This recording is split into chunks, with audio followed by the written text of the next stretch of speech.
Assalamualaikum warahmatullahi wabarakatuh. Selamat pagi, siang, malam. Kami dari kelompok 2. Di sini kami akan menjelaskan mengenai materi pelajaran sejarah mengenai sistem kepartaian yang berlangsung pada masa demokrasi liberal.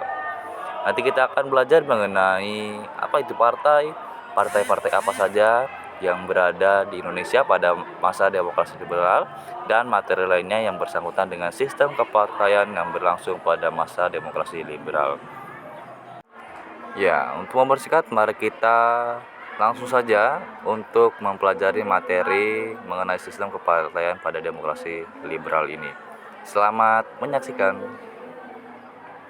Oke, yang pertama kita akan belajar mengenai apa itu partai, mengapa partai dibuat, dan apa fungsi partai tersebut. Nah, pada pasal 1 Undang-Undang Nomor 2 Tahun 2011 Partai Politik itu intinya bersifat nasional dan dibentuk oleh warga negara dengan sukarela atas kepentingan bangsa dan negara sesuai dengan Pancasila dan Undang-Undang Dasar 1945.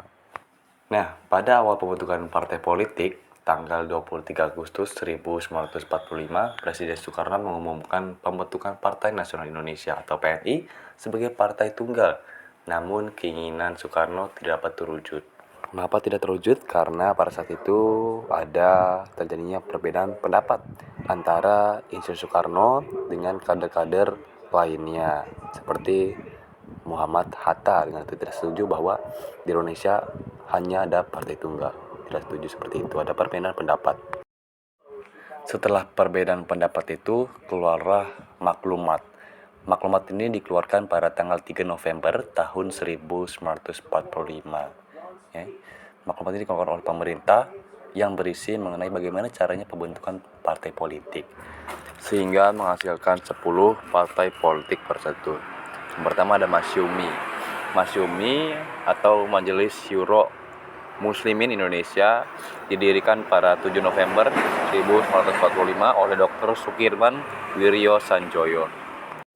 Yang kedua ada PNI atau Partai Nasional Indonesia, berdiri pada tanggal 29 Januari tahun 1945 dan didirikan oleh Sidik Joyo Soekarto. Lalu yang ketiga ada PSI. PSI adalah Partai Sosial Indonesia, didirikan oleh Amil Syarifuddin pada tanggal 20 November 1945. Keempat, PKI, Partai Komunis Indonesia, yang didirikan oleh Mr. Muhammad Yusuf pada 7 November 1945.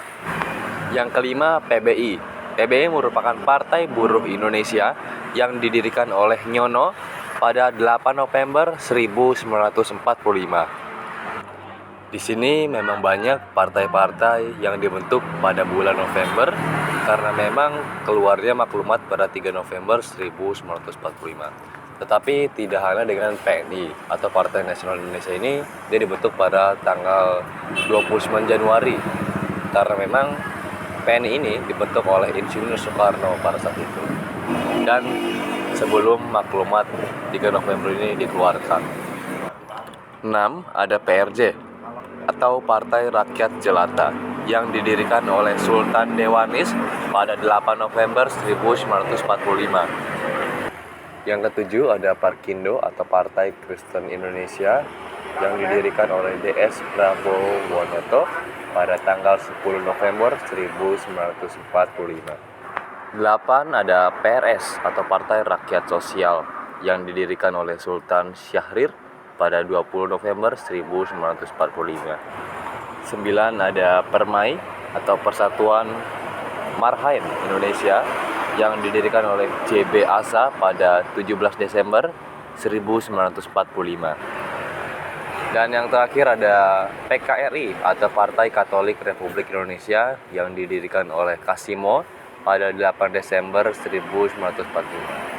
Nah, itulah tadi partai politik yang pernah berdiri pada masa demokrasi liberal.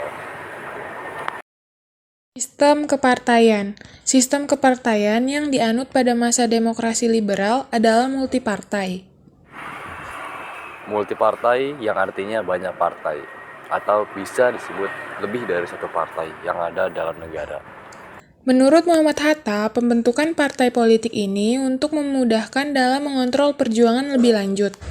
Hatta juga menyebutkan bahwa pembentukan partai politik juga bertujuan agar lebih mudah untuk mengukur kekuatan perjuangan kita dan untuk mempermudah meminta tanggung jawab kepada pemimpin-pemimpin barisan perjuangan. Nah, inilah sebenarnya tujuan pembentukan partai politik menurut Muhammad Hatta, yang tidak berkesinambungan dengan pendapat Insinyur Soekarno, di mana Insinyur Soekarno menginginkan hanya ada satu partai tunggal, yaitu PNI. Walaupun pada kenyataannya partai-partai politik tersebut cenderung untuk memperjuangkan kepentingan golongan daripada kepentingan nasional, Nah, seiring berjalannya waktu, terjadi perubahan tujuan. Artinya kepentingan nasional itu sudah tidak menjadi tujuan utama, di mana partai politik yang membesar dan bisa mengalahkan partai-partai politik lainnya. Jadi istilahnya mereka tuh beradu antara partai politik A dengan partai politik B untuk saling mendapatkan nama partai yang besar.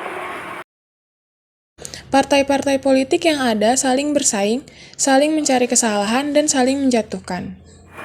Ini adalah realita dari masa demokrasi liberal, di mana multipartai yang ada saling bersaing, saling menjatuhkan untuk menjadi partai yang paling besar dari partai yang lain.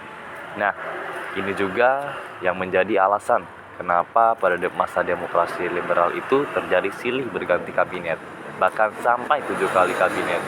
Karena memang setiap partai ini saling bersaing, mencari kesalahan satu sama lain, dan menjatuhkan hingga berbeda pandangan, sehingga program-program dari kabinet-kabinet itu tidak terlaksanakan. Partai-partai politik yang tidak memegang jabatan dalam kabinet dan yang tidak memegang peran penting dalam parlemen sering melakukan oposisi yang kurang sehat dan berusaha menjatuhkan partai politik yang memerintah. Ya, seperti yang kita tahu, tidak semua partai pada masa demokrasi liberal memegang jabatan dalam kabinet. Partai-partai yang memegang jabatan pada kabinet hanya ada Masyumi dan PNI.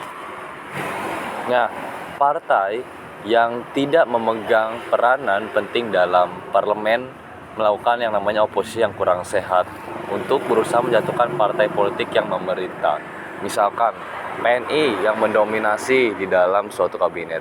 Nah, partai-partai yang tidak mempunyai peran penting ini mulai untuk melakukan oposisi yang kurang sehat untuk menjatuhkan partai politik yang memerintah atau menjabat ini tadi, seperti itu. Hal inilah yang menyebabkan pada era ini sering terjadi pergantian kabinet. Kabinet tidak berumur panjang sehingga program-programnya tidak bisa berjalan sebagaimana mestinya, yang menyebabkan terjadinya instabilitas nasional baik di bidang politik, sosial, ekonomi, maupun keamanan. Lalu kondisi inilah yang mendorong Presiden Soekarno mencari solusi untuk membangun kehidupan politik Indonesia yang akhirnya membawa Indonesia dari sistem demokrasi liberal menjadi demokrasi terpimpin.